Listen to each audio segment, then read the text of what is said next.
their life, because we know that your original community, your home community, your family community, your church community might be looking at you if you want to move abroad, whether that is long-term, temporarily, whether it's 3 years from now or next month. Your family may be looking at you like, girl, that sounds crazy. What are you talking about, right? Mm-hmm. And so having a different community that supports you and believes in that dream is priceless.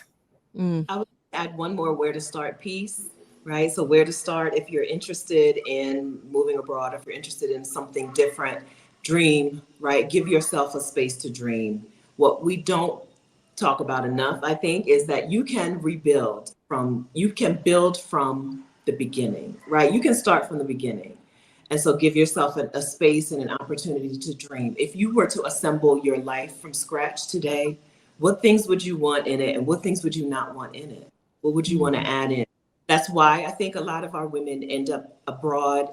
When a lot of women in our community start abroad, that's why a lot of them stay abroad. Because when you pick up your feet and you go to another place, you really did get to start from scratch. Mm-hmm. And your life is something that you put there, right? Roshida and I, we're in places that we love to be. Everything that we come in contact with is something that we put there.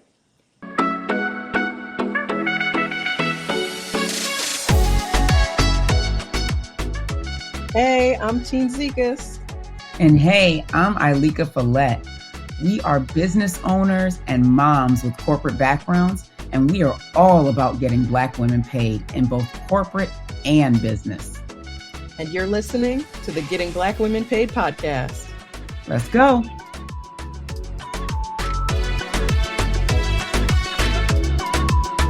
Hello and welcome to another episode of the Getting Black Women Paid podcast. I am Teen Zekas, your pivot and pay strategist. And today I am so excited because we have not one, but two amazing guests for you all. We're going to get into why they're here and what they're talking about, but I'm too excited. So let's just bring them on. So I would love to welcome Miss Stephanie Perry and Miss Roshida Dowe. Hello, welcome. Hi. Hey, gang. We're so glad. Yes, I'm so glad to have you both. I'm so honored that you are spending some time with me. I want to give just a brief intro of how we met, and then I'd love for you to introduce yourselves. So we met 2 years ago when I spoke at your event, ExodUS Summit, that we're going to be talking about at length. And the theme of the event was making that move abroad money. And I spoke on the 3 secrets to earning the salary you deserve. And you all inviting me into that community was just such a huge boost in my, in my own community, in my business. And so I want to just thank both of you for inviting me to that space. Thank you. And thank you for speaking to us and our audience. Looking back over the years, yours is one of the talks that is always referenced as like, this is the thing, this is the difference maker in my life. And so, we're grateful because we can't talk this talk. So oh, I'm so glad to hear that. Yeah. And so yes, tell us each about yourselves and then also about ExodUS Summit. What is it and what's it all about? I think maybe Stephanie, do you want to start us off? I do. Hi, my name is Stephanie Perry. I'm a house sitter. I took a sabbatical in 2015 and never really returned to traditional work. And also never really returned to living in the United States. I now spend half the year at least in Costa Rica, and I'm in the process of making it my real home. And I've gotten to see the advantages. I've gotten to live out the things that we generally think we have to work so hard to get, right? So I get to live out the life of my dreams without, all that middleman hard work part in the process. I love it. And Roshida. Hi, my name is Roshida Dowe. I am a career break coach. I am one half of ExodUS Summit. I live in, I live in Mexico full time. Currently, I am on vacation about 4 hours away in a smallish town called San Miguel de Allende, because I have a favorite town and a favorite city, and they're 4 hours away from each other. So why not live in one and vacation in the other whenever I can? Absolutely. Oh, I love that. And so we did mention Exodus Summit. And so what is Exodus Summit? ExodUS Summit is an online conference for Black women who are interested in leaving the U.S. for some period of time, whether it's on a career break, a permanent move abroad, or something in between. ExodUS Summit is in its 5th year, right? So this is 5 years of us getting Black women out the door. And we have a raving, amazing community of Black women who help support each other in that process. Our online conference is one thing that we do, but it's just a piece of what ExodUS Summit really is. Yeah. And I love that you mentioned the community because, when I've spoken with various people who've experienced Exodus Summit, they're talking about, oh, and then I went to this country and I got together with all these Black ladies. And I'm like, there were Black ladies there. Of course there were. Of course. and they're all connected. And so that having that community, no matter where you go in the world is so huge. So I love that that's such a big part of what you all do. Yeah, it really is. Our community online is 18,000 people strong, 18,000 Black women strong. I made a post in the group today. I'm on the bus here. I made a post and said, who wants to get together tomorrow? And there are, I think, at least 15 women right now who are like, I'm here, let's do it. And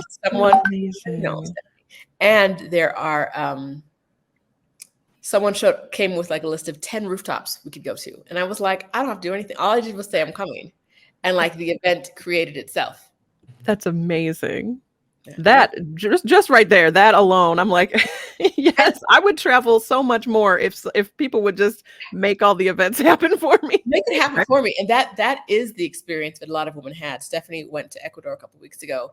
Same thing happened. Although they got together like 8 times in 3 days. I don't understand it. I think they all might have moved in together and had some slumber parties or something.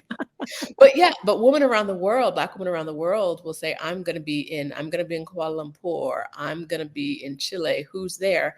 And there's always someone in the group. But I would say there are quite a bit of groups like that where people are traveling and experiencing it. One of the things that I think is different about our online community is a lot of our women are living abroad.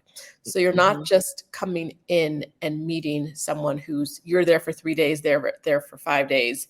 You find a place and you grab a cocktail. It's you get to hang out with someone who lives here, right? Who lives in the community and can show you what life might look like if you lived there as well. And that's one of the really awesome things about being in this community. Absolutely. Well, and for so many who are thinking about moving abroad, one of the most important things to do is go visit and see what it would be like to live there. And so to have someone or even a group of folks who already live there and can show you the ropes, that's huge. It's amazing. They'll pull you in, right? If you show, they will recruit you. Yes, absolutely. And so I want to, tie this back to, our theme, right? This is the Getting Black Women Paid podcast.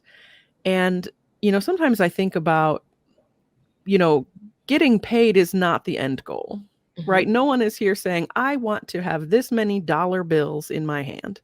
The getting paid is a vehicle to something else, right? And so some folks are listening because they want to get paid in order to move abroad, right? Maybe it is to work less or to have more time or to, go have experiences with their families, right? And so, I'm wondering how, these things kind of tie together. What are the goals that you often see in the women who are looking to make that either temporary or permanent trip out of the country? I would like to share a story first. And that is ties back to someone that you worked with, saw you at Summit Speak, and then wanted to work with you one-on-one back in 2022. This last summer, she worked with you. Amazing success story. We love her. This summer, she spent in Europe with her children. And I am a single woman. And when I think about going to Europe for the summer, I'm like, ooh, expensive. What are the prices? right? Right.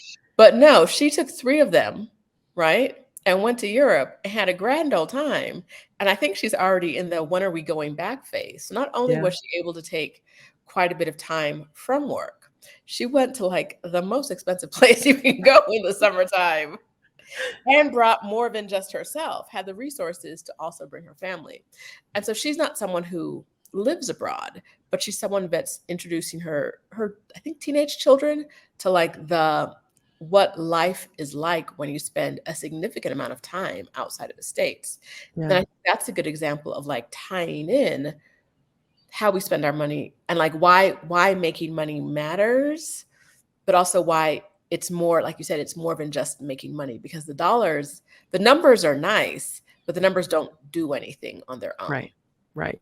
And when you mentioned the summer in Europe, I realized who you are talking about, and and I want to plug that she more than doubled her salary, Good.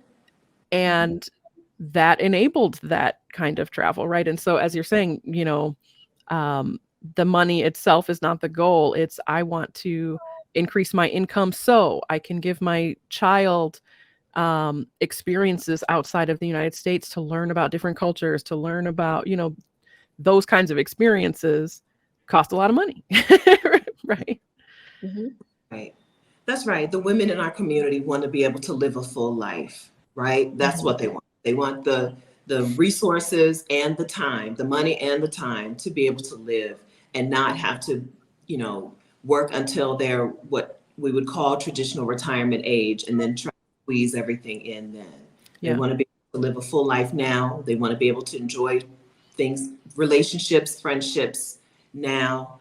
They want to be able to see the things that they want to see. It might be see the world, might be see their own city, might be see themselves being an artist, right? But they want to be able to experience a full life.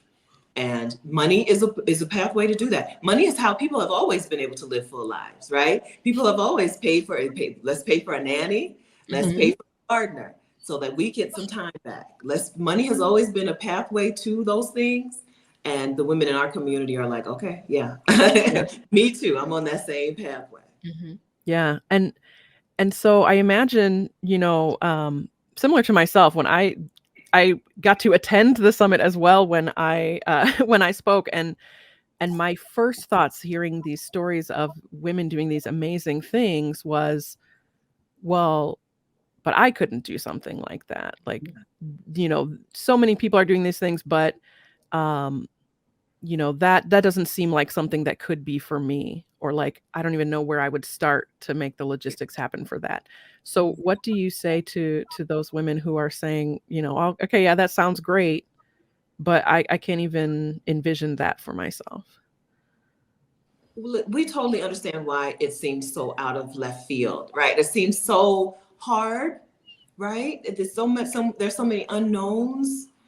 That's why we've created ExodUS Summit, because those things that seem like obstacles, the things that seem like reasons why this works for her, but it doesn't work for me because of X, Y, Z, right? Those are the exact things that we like to address in our events and inside of our community. There are women who are abroad with the same butts that you have, right? The same butts, but I'm too tired to plan it, right?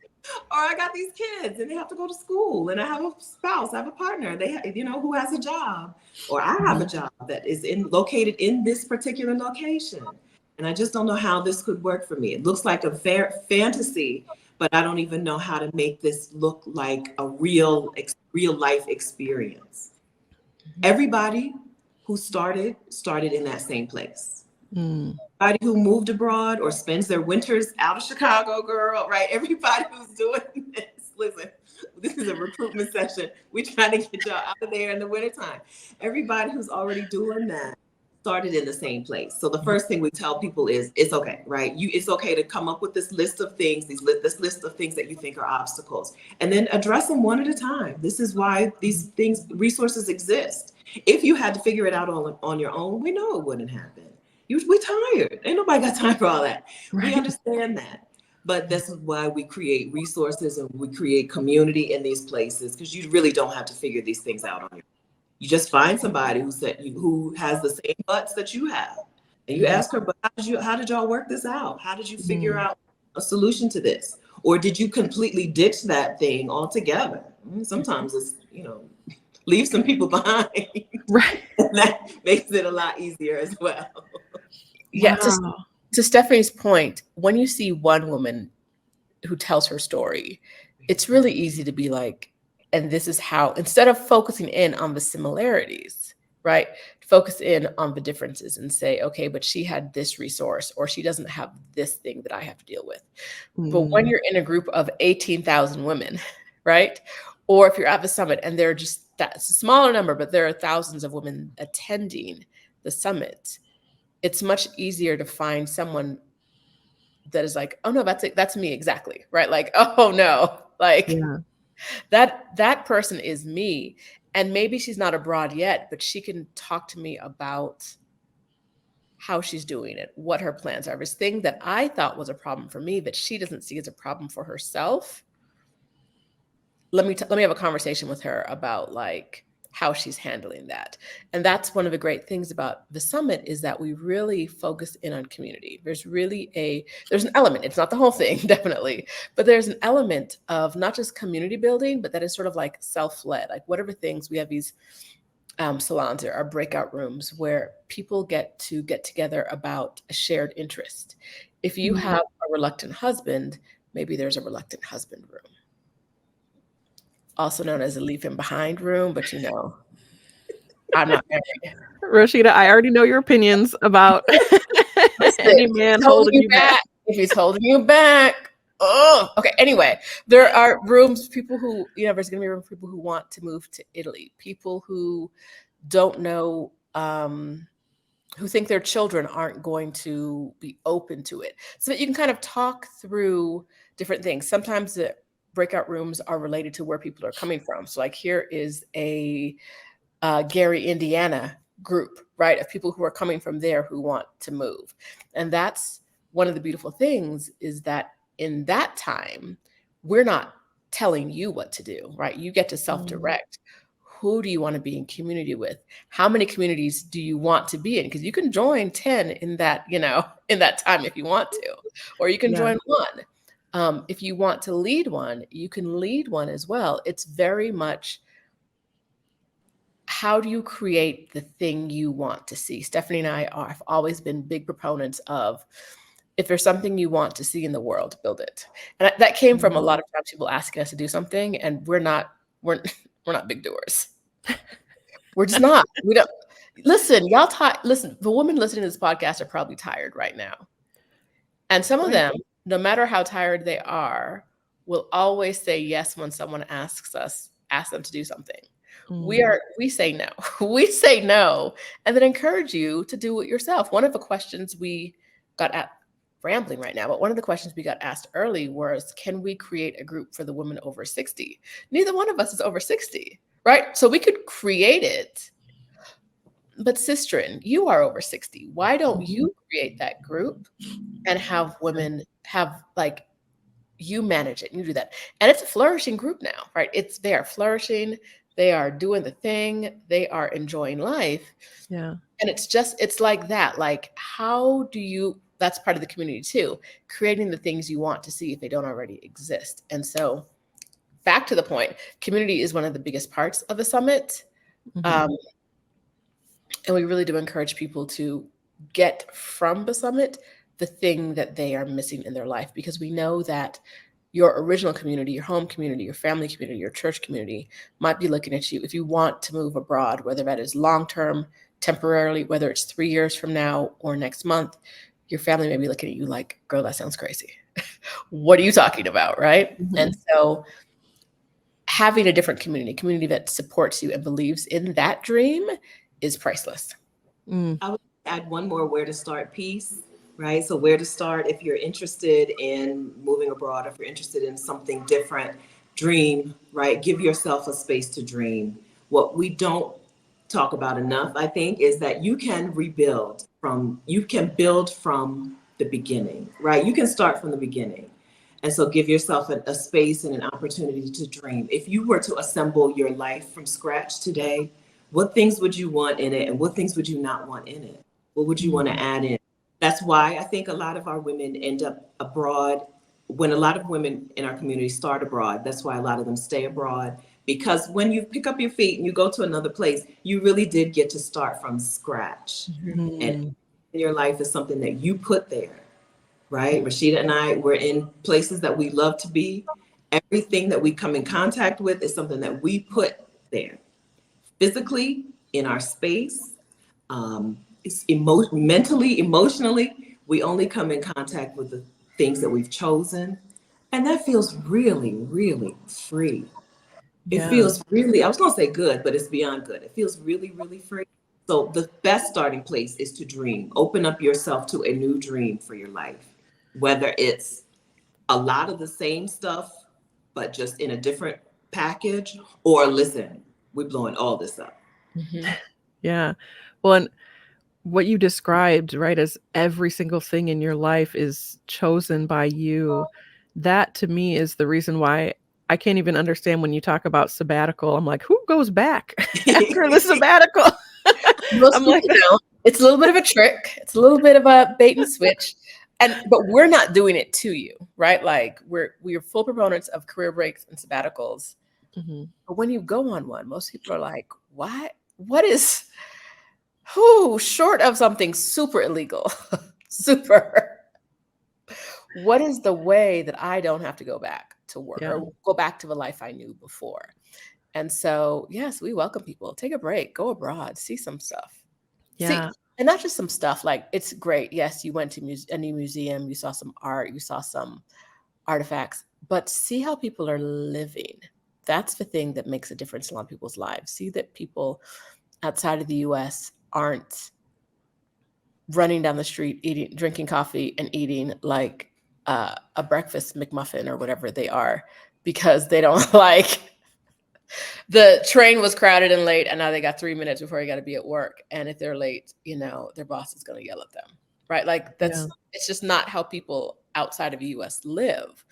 And so seeing that difference can really make a shift in your mindset about your own priorities. And when your priorities change, it's really hard to go back to sort of that like American way of life. Yeah. And one thing that always stands out to me, Stephanie, I believe this was a story you told about having a friendship where it didn't come up for a long time what her actual job was. Yeah. Because in the US, right, the first thing you say when you meet somebody after what's your name is what do you do? And by what do you do, you mean what is your job that gets you money? Like what are you contributing to capitalism? Yeah. And that's just my understanding. I've not lived abroad, is that that's not how most other cultures interact. Can you speak to that a little bit? They absolutely do not. So in the US, it's what you do, because I need to know how much respect to give you. I need to know how well I should treat you based on what.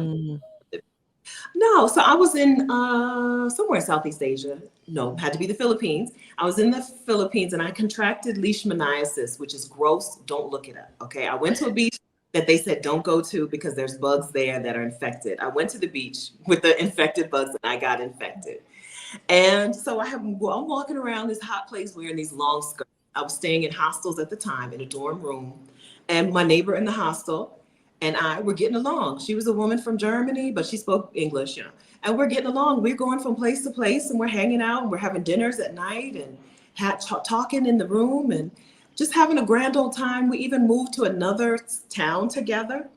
And then finally, I show her why I'm wearing these long skirts, and I show her my legs, and she says, "Oh, that's leishmaniasis. I know that because I'm an infectious disease researcher." Right? Meanwhile, I had no idea, and I was a hospital pharmacy technician, right? So, like, we had a little, she did drug trials and stuff, right? But we had no idea, and it had never come up. It never come up. We've had dinners, plural. We've taken long bus rides together. We've spent days just looking at temples and stuff together. Not one time did I say, "What do you do?" Not one time did she say, "What do I do for a living?" It was really about like, do you seem like a good person? What are you interested in? Where in the world have you been? Where in the world are you going? Right? We had conversations about things that did not involve work until like literally one of the last days that we spent together. And that's just how people treat you around the world. US is built on a foundation of slavery, and people who even are not the descendants of enslaved people still fall into this problem in the US where you are viewed by what you do. You are the work that you do. That's What you fruit of the produce. tree. You don't see that in other parts of the world. You're not the work that you do. And it's really nice to get away from that. And it really changes your whole perspective on who you are. You don't think you view yourself as only a worker, but if you're an American person, you probably do view yourself as only a worker until you get out for quite a while, or until you can, have a shift in that perspective. Oh, you just reminded me, we had a recent guest who Roshida Odeyemi, who is going to be speaking this year at the summit, I believe.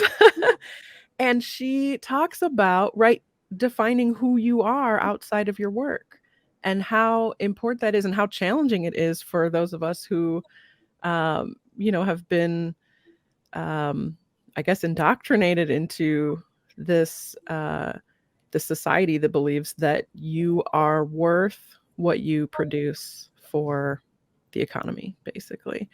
And so I love that you address that as well. I'm wondering though, for those who are saying, okay, a career break is not feasible, I'm going to need to work and be abroad. What resources do you all have for folks who are trying to figure out how can I do a move abroad, but still work? How do I talk to my employer about that, or what do you have for them?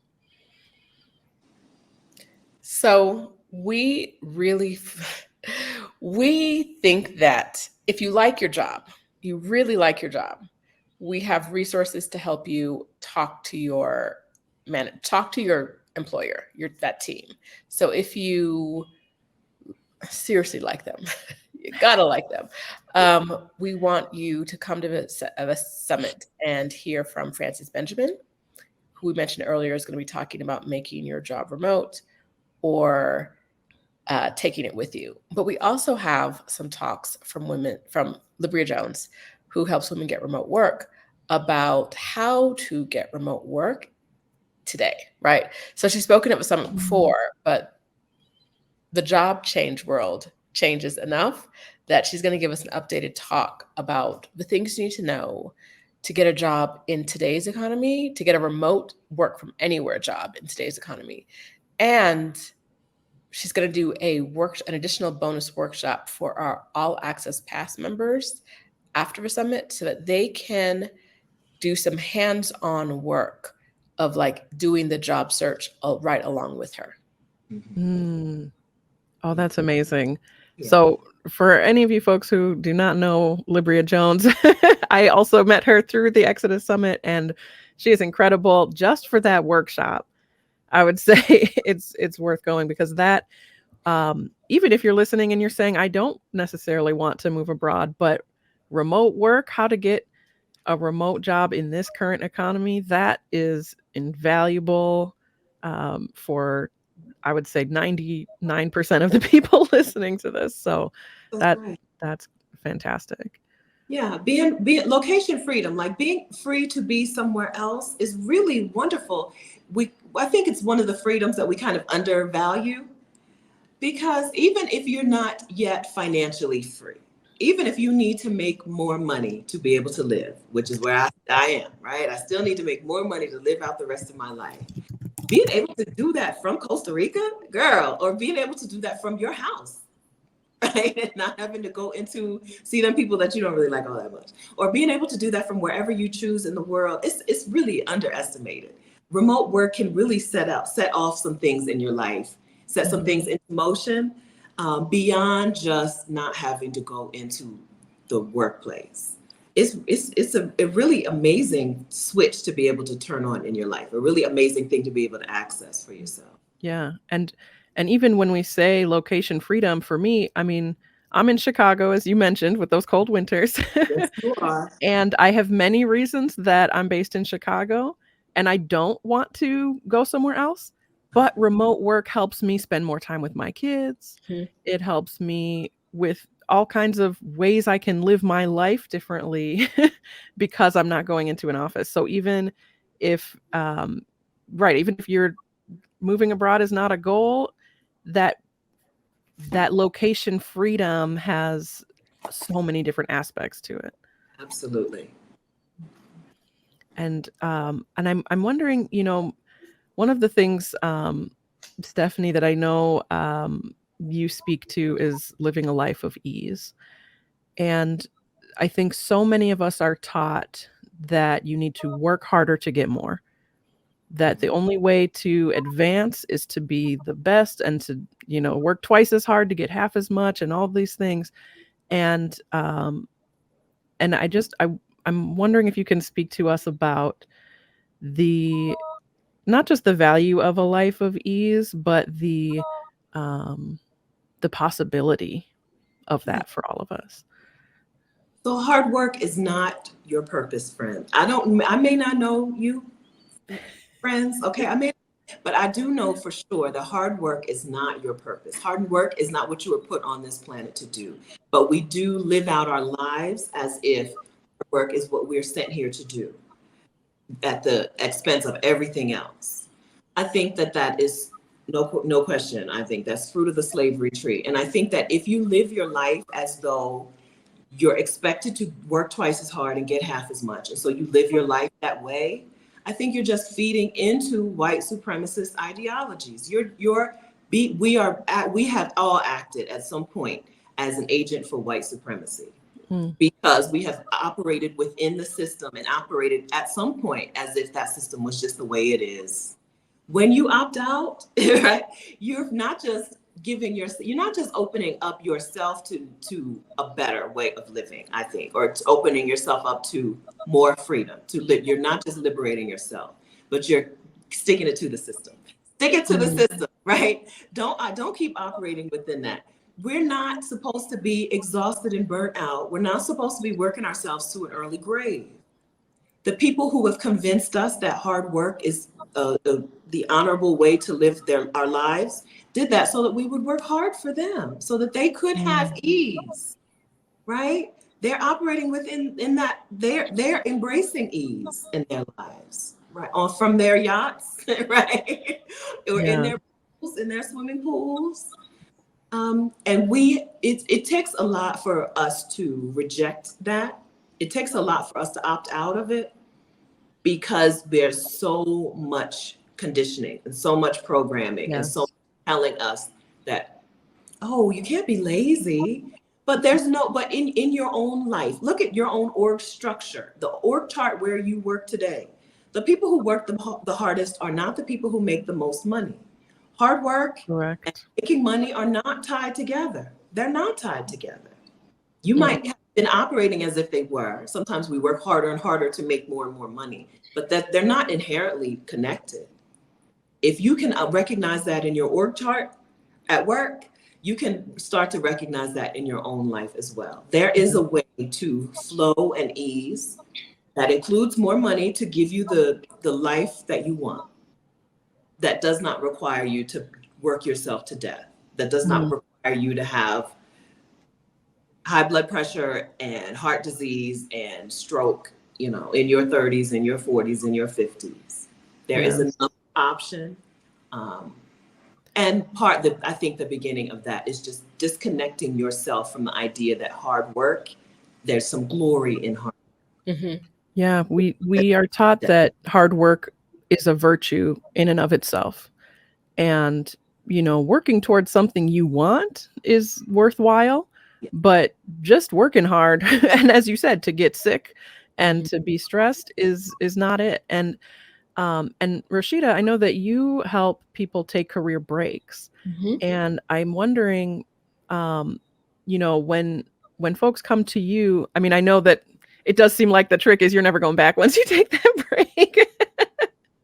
But I'm wondering, how do you help people shift that mindset to, I always need to be going, and If there's a gap on my resume, then something's going to happen or what have you. Like, how do you help people shift their mindset into that's not the most important thing? So 2 things I would say.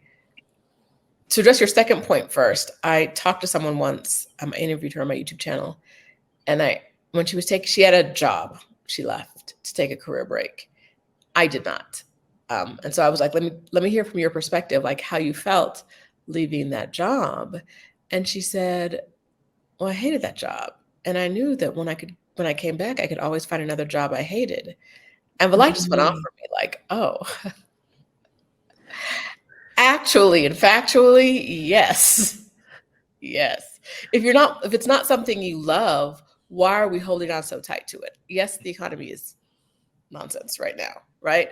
And yes, you might not come back to like the dream job you've been hoping for your whole life, but is that the job you have right now? If it's not, is it worth experiencing something new in the interim between your unhappiness and what else is out there for you? But about the first part about getting people to stop the go, go, go, that is the post-planning. When people start their break, that is the hardest thing for them to do because they don't, I was the same way. You don't even realize that you're going. Like I had a client recently was telling me how like she stopped working and she's so happy. All she's doing now is like building Lego like large Lego things. Yes. Well, wait, crocheting, but the crocheting is stressing her out because she keeps messing it up. So she has to do it over and over again. Like, does that sound like labor to you? Because it sounds like labor to me. And she was like, oh, she's like, well, what am I supposed to do when I'm like my free time? And I was like, go take a nap. Like, take it down.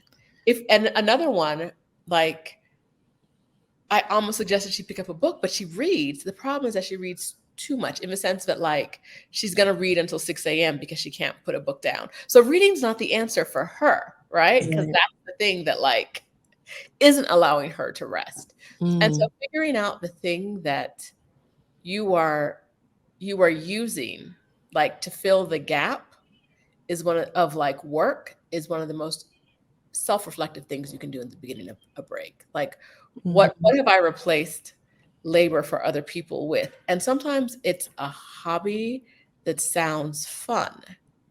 But if it's becoming a little obsessive or like I can't stop or it's stressing you out, put it down, right?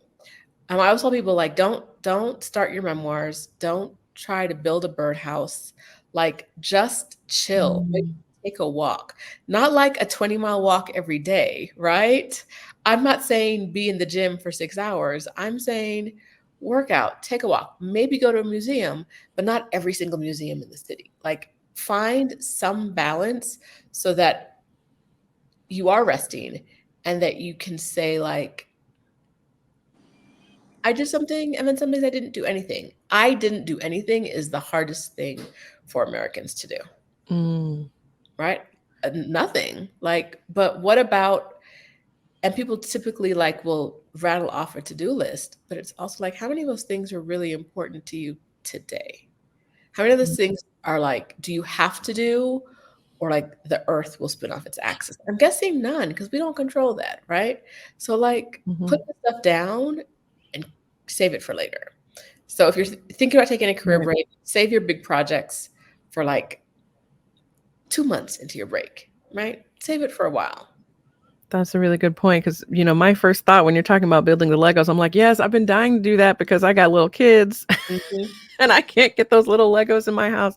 But are you building something because it's fun, or are you building something because you are still acting on our training that you need to be producing something? Yes. Or and accomplishing something? It's gonna differ person to person, thing to thing. Sure. I can build a Lego thing and it not be that because I'm not invested in the outcome. I'll knock that thing over the minute I'm done. I don't care, right? Like, but there are other things I couldn't do in the beginning. Like I started a website and like obsessed. I had to tweak and fix and do and this and that. And then it's like, it doesn't sound like a restful day, right? And so figuring out what the thing is for you that looks like rest, which a lot of times should just be a nap, right? Yeah. And avoiding the other things is part of the work, part of the healing work. I'm so glad you sort of addressed the actual break, right? Because so many of us are thinking that that's the goal, that's the end goal, and then once I reach that goal, I'm done.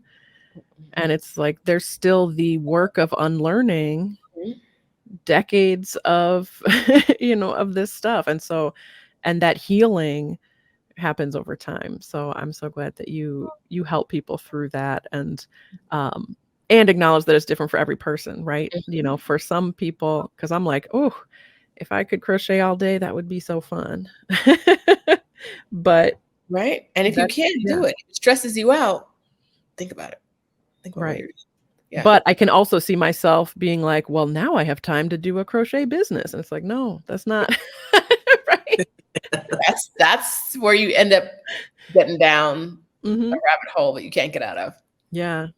So I feel like the sort of the themes coming out of this conversation that I'm hearing are, yes, we are working towards getting paid in order to what? In order to rest more, in order to have experiences that we have been wanting to have, in order to, change our quality of life, whether that is by moving to another country or taking a career break and learning more about ourselves, right? And so it's that, yes, I want to get paid more, but now figuring out to what end, right? What are the things that I'm pursuing, once I get that bag. And I feel like you two are just so thoughtful about how to remove ourselves from that typical American mindset of go until you maybe retire, and then enjoy the little retirement that you have that also may not be enough money to live. So I so appreciate the work that you all are doing. And the Exodus Summit is coming up very soon. Can you all tell us a little bit about, what do people need to know if they're hearing this and they're saying, I got to learn more? You need to know that Exodus Summit is for you. Okay, Exodus Summit is for Black women. If you're at all interested in this conversation, you'll be interested, you'll learn, and you'll enjoy attending Exodus Summit 2024.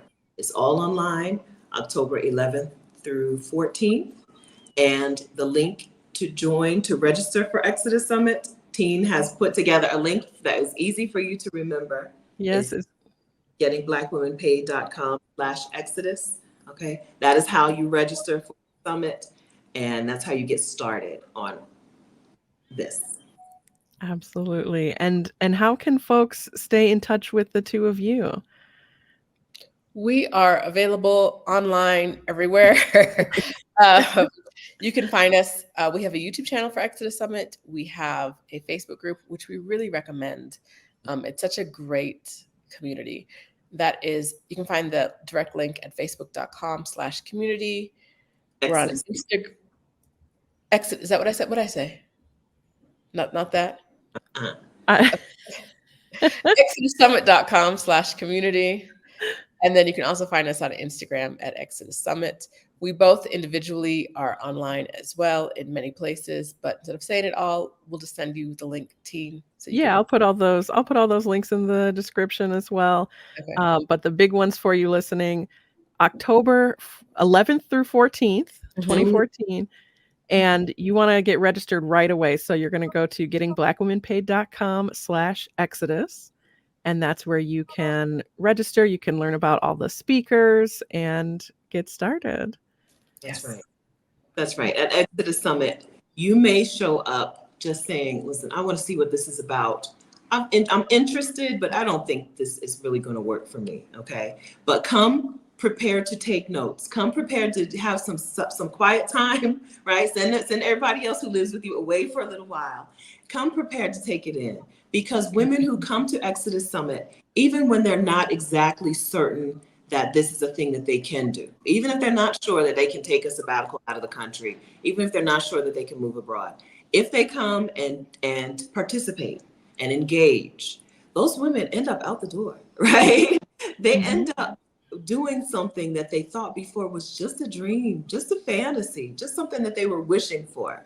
It doesn't have to continue to be that. It can become, oh, it's the thing I do now, right? You're invited to Exodus Summit. We hope you'll be there, but we also hope that you'll clear out some time and some space to let it go to work in you. Just like you sit and listen to Teens podcast and you take the information in and you put it to work in your life. Same thing in Exodus Summit. You take it in, let it go to work in you. You'll see how some things become possible for you that you weren't exactly even sure were possible before. Absolutely. Oh, well, thank you again both so much for spending time with me and for sharing with our audience. And I'm so grateful because the community you all foster is just there's nothing like it. There's nothing like being around so many Black women who are supportive and cheering you on and holding you accountable and all of the things. So, to anyone who maybe even if you can't make it to the summit, definitely check out the Facebook group and those other things to take advantage of that community because it's incredible. So thank you both for the work that you do. Thank you. Speaking of incredible, you're doing incredible too, Teen, and we appreciate you so much. We're so glad that we got to pull you into our circle. Thank you. Well, that is it for today. Thanks again to our fabulous guests, Stephanie and Roshida, and we will see you all in the next one. Thank you.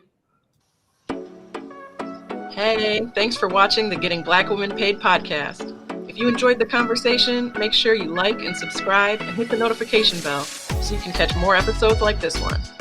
And join the conversation by leaving a comment below. Be sure to share this channel with incredible Black women in your life so we can continue getting Black women paid.